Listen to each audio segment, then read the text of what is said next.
હિંમતનગર નગરપાલિકાના નવા પ્રમુખ અને ઉપપ્રમુખની વરણી. સામાન્ય ચૂંટણીમાં ભાજપે એકતરફી વિજય મેળવ્યો. ભાજપે ઓબીસી અનામત બેઠક માટે અરુણાબેન કડિયાને પ્રમુખ પદે જાહેર કર્યા. ઉપપ્રમુખ પદે ગોપાલસિંહ રાઠોડ અને કારોબારી ચેરમેન પદે રાહુલ પટેલની વરણી કરાઈ. શાસક પક્ષના નેતા તરીકે શશિકાંત સોલંકી અને દંડક તરીકે રાજેન્દ્ર શર્માની નિમણૂક કરાઈ. ભાજપે હિંમતનગર નગરપાલિકાના પ્રમુખ સહિત મહત્વના 5 પદાધિકારીઓની વરણી માટે મેન્ડેટ જાહેર કર્યા. નમસ્કાર.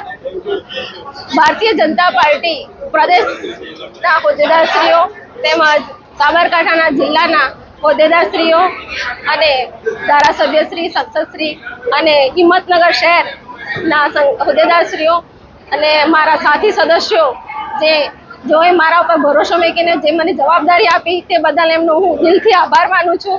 તેમજ અમે હિંમતનગર શહેરનો ખૂબ સરસ એવો વિકાસ કરીશું સાથે રહીને, અને અમે સૌ સાથે મળીને હિંમતનગરને એક નવું નજરાણું પણ આપીશું.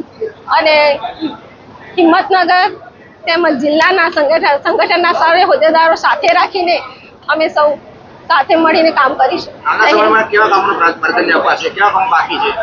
જે આગળના જે લોકોએ કામ કર્યું છે, જે અધૂરા કામ છે એ પૂર્ણ કરીશું અને હિંમતનગરના પબ્લિકમાં રહીને એમની સાથે રહીને કામ કરીશું.